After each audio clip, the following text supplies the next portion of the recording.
નમસ્કાર, આપ જોઈ રહ્યા છો TV13 ગુજરાતી। હું છું સંજીવની।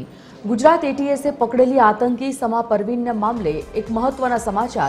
પકડેલી આતંકી સમા પરવીન 14 દિવસના રિમાન્ડ પર છે, ત્યારે 3 સોશિયલ મીડિયા એકાઉન્ટ થકી ફેલાવાતી જેહાદી ઝેર હતી। સમા પરવીન બાદ 3 જેટલા શકમંદો એટીએસમાં રડારમાં છે।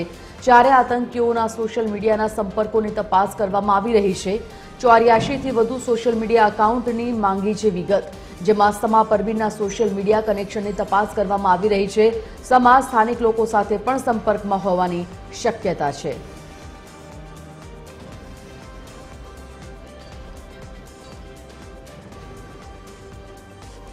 તો સમા પરવીન મામલે 14 દિવસના રિમાન્ડ મંજૂર કરવામાં આવ્યા છે।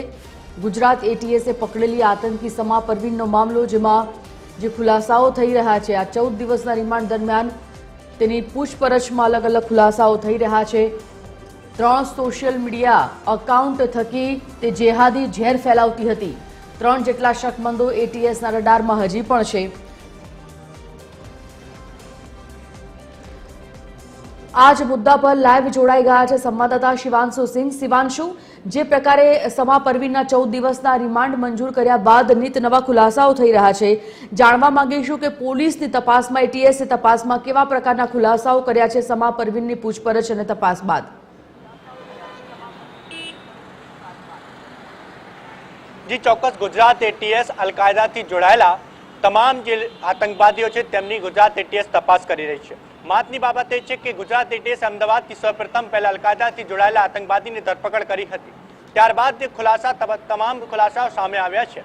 મહત્વની બાબત એ છે કે સમગ્ર રાજ્યોમાં જે રીતે અલકાયદાની સોશિયલ મીડિયાના માધ્યમથી જે રીતે મેસેજ ફેલાવવામાં આવી રહ્યા છે, લોકોના માઇન્ડ વોશ કરવામાં આવી રહ્યા છે, તે આધારે એટીએસ તપાસ કરી રહી હતી। તેવામાં એક મુખ્ય આરોપી સમા પરવીનની એક સમાવેશ થાય છે। તે આતંકી કર્ણાટકની મૂળ નિવાસી છે। વાત કરવામાં આવે તો મંગળવારે ગુજરાત એટીએસ ઓપરેશનમાં હતી, ત્યારે કર્ણાટક છે તેની ધરપકડ કરવામાં આવી હતી। કર્ણાટક છે ધરપકડ કર્યા બાદ કાલે ગુજરાત એટીએસ અમદાવાદ લાવી તેને પૂછપરછ કરીને કોર્ટમાં રજૂ કર્યા બાદ 14 દિવસની રિમાન્ડ મેળવી હતી। તપાસ દરમિયાન નવા ખુલાસાઓ સામે આવ્યા છે, જેમાંથી 84 જેટલા એકાઉન્ટ એવા છે કે જે એકાઉન્ટોમાં અલકાયદા સાથે સંકળાયેલા મૌલાના જે છે તેના પાકિસ્તાનના તેના જ ભડકાઉ ભાષણ જેવા તમામ સામગ્રી મળી આવી છે। મહત્વની બાબત એવી છે કે દેશના અનેક 3 લોકો એવા શંકાસ્પદ છે કે જે ગુજરાત એટીએસ તપાસ કરી રહી છે, જે અલકાયદા સાથે પાકિસ્તાનના સીધા સંપર્કમાં છે।